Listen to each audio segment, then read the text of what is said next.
Hey everyone. Today we have on Yaniv Maimon. Yaniv, welcome. He has over 20 years of experience in cybersecurity and is currently the VP of Cyber Services, including VSOC and deep, dark, and surface web threat hunting at Upstream. In addition, he has worked with organizations such as Boston Consulting Group, Deloitte, and IBM to shape cybersecurity as we know it today. Yaniv, welcome on. I'm really excited to have you here. Thank you for having me, Rafi. It's been a while. It has been a while. This is a good reason to chat more. Sure. So I've worked with you a bit in the past and I have some understanding of what you did at the time, but how would you explain to a family member, older, younger, whatever, in really simple terms, what do you do? I think the simplest type of explanation, and actually it's easier these days than it was 20 years ago, Eh, because I think people are now much more familiar with cybersecurity threats. But it's basically helping organizations protect themselves, protect their consumers from cybersecurity threats. And 20 years ago, when it was mostly I don't know, banks or defense agencies and stuff like that, it was much harder because it was like IT backend, not really visible to consumers, but both with high stakes ransomware in the news all the time, but even on consumer applications like Facebook or WhatsApp or whatever, phishing, almost everyone is impacted. And in that sense, it's easier to explain without going to the details, right? Sure. What I do is basically helping protecting. So in the past 20 years that I've been in the industry, like you said, it's pretty much all of it was in defense or like blue side of things, right? To defend from cybersecurity threats. Yeah. And I think having understanding that background about you, about what you do, for those who are not familiar, so Unive, as I said, works at Upstream. They're focused on automotive cybersecurity. And it's a really complicated world because when we think of our vehicles, we've all heard computer on wheels. It's been used and overused for a long time, or supercomputer, whatever it is on wheels. But I think to actually understand that, to understand what it takes to make a vehicle work today, it's so much software driven that the gas pedal is no longer connected to a cable pulley system that pulls on the engine to allow more fuel in, right? It's really all sensors. It's how different parts of vehicles are continuously speaking to each other.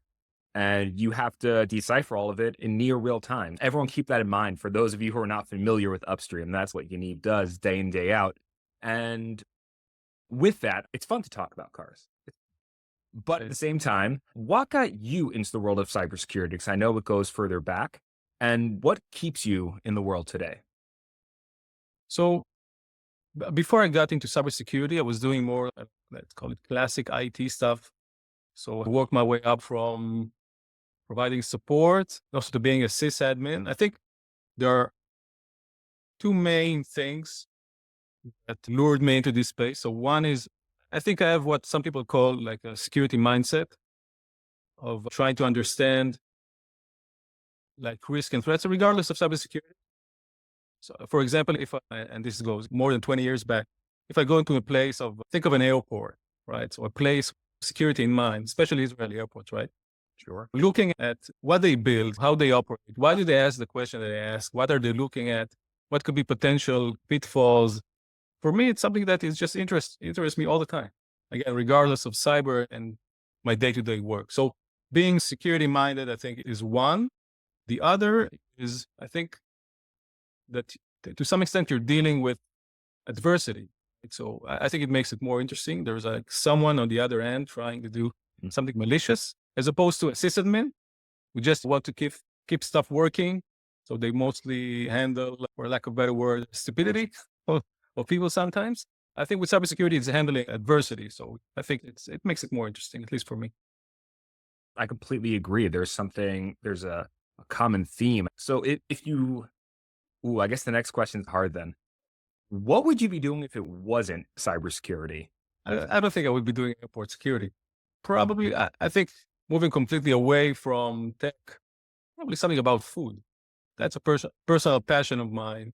I like to cook, I like to try new things. Maybe it's somehow connected because I think, and this is something that I guess we'll elaborate on, something that I don't have to differentiate, but I think it's a big focus on cybersecurity is how fast it evolves, constantly evolving. Um, and I like to also look at myself from the cooking aspect of continuing to evolve. So a few years ago, my oldest daughter was diagnosed with celiac disease. so she cannot eat gluten. So, Yeah. well, being creative and making up for things that she's missing now. Yeah, it's funny when you're speaking of that, I'm gonna connect celiac here with the Apollo missions very easily. When I hear you speaking of that, it seems the movie or the reality of Apollo 13 and trying to like they're stuck, there's an issue, these are the supplies we got. Okay. And a lot of times for looking at a cybersecurity team, what you're facing might be they might outpower you in terms of of whatever it is, or they might outsmart you, or whatever it is. There's a million reasons it could happen, but ultimately, you have the tools you have, and you could always buy tools later, and you could always figure things out. But when an attack actually happens, you have to work with the tools you have. So it's that same kind of endless creativity. I guess this is a great way to jump to the next part. And I want to remind you, there are people in the cybersecurity world who are watching this, and also people who are new to it, who aren't as familiar. So, what part of your role would surprise others, either in the industry or not? If I look at what I'm doing now, which is, as you said before, securing connected vehicles. I guess vehicles is a nice example, but it could be other things as well, what we call IoT, so the Internet of Things. Basically, things that move and have deep technology aspects into it. And it can also be, if we want to go on complicate this even more, are remotely connected, right?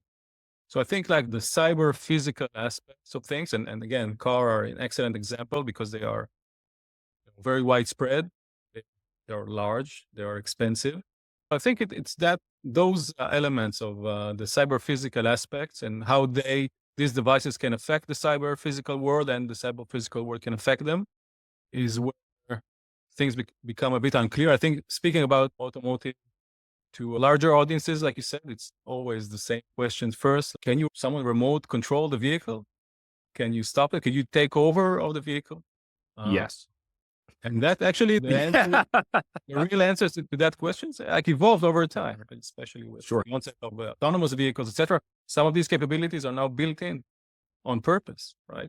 So I think those elements, and again, vehicles are outstanding and because of what I mentioned before. But to think of drones, think of um, we'll see more and more like autonomous trucks driving around and things of that sort.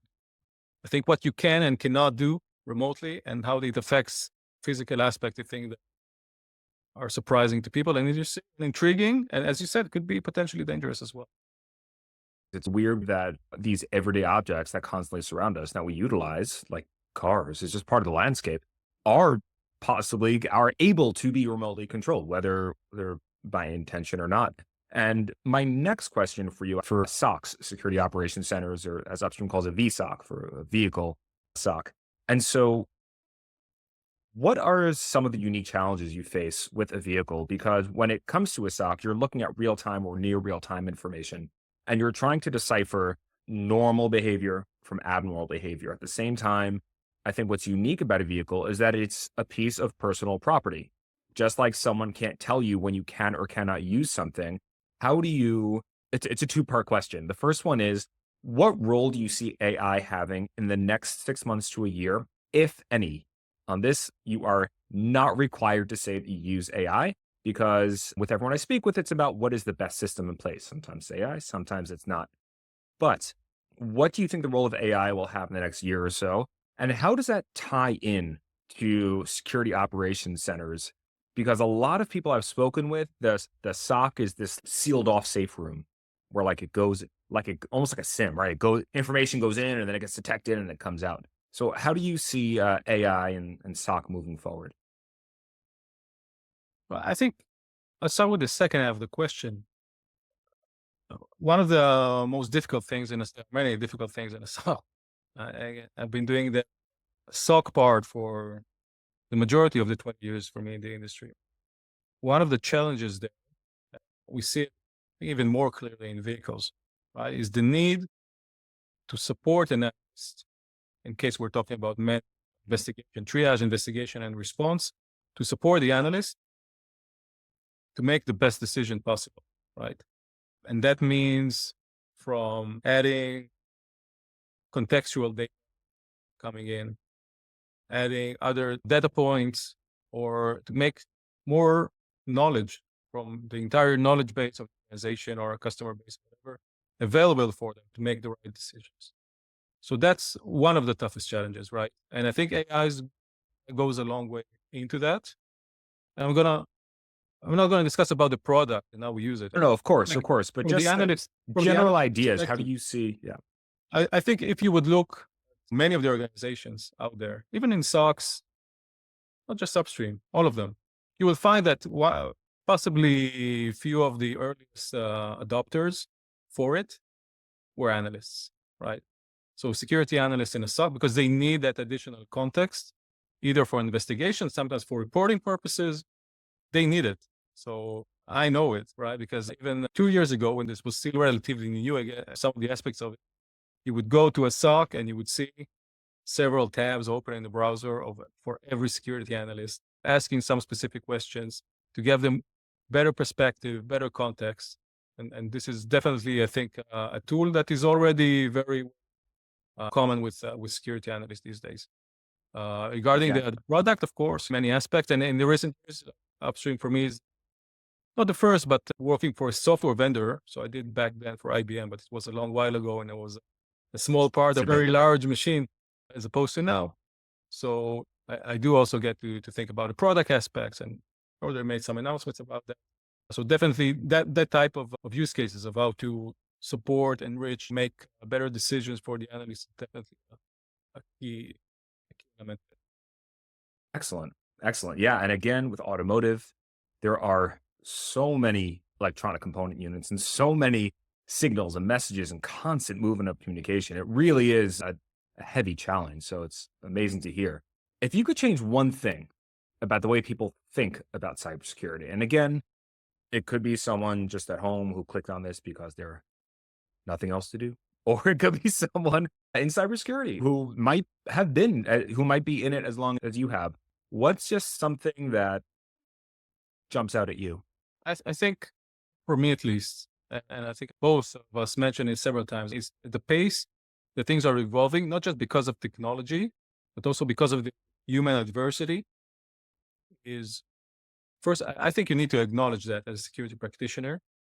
If you're doing the same things and operate in the same way for more than 1 to 3 years, you're doing something wrong, right? So you need to keep looking and challenge yourself, to learn new things, to find not just new domains, because they always, it depends on what you do. So for me, automotive security was something new, and it's still, I would say, a relatively small niche, but also to think about how you address certain topics, like where do you look for more information and knowledge. And again, if you're looking at the same places for several years, you're probably doing something wrong. So that's definitely something I would urge practitioners to at least think about, if not act. Yeah, and I think of again, we've said it a couple times. Vehicles, it's emerging, it's evolving. Threats are changing all the time. But even someone in OT security, right, and a lot of the challenge in operational technology, and we're speaking about factories. There might be a machine that just stamps metal sheets. Who knows? A simple machine, up and down. It's internet connected. It is cruising on Windows 95 or Windows 98, and it is this. And I'm seeing also in the world there, even these traditionally enclosed environments where the head of security may have had more of concern about physical security as opposed to cybersecurity is now experiencing because of the connectivity and remote access. It's just changing across even these areas of cybersecurity that we thought were secure. We got it. This old system, on and off switch, we can protect it. It's just always changing.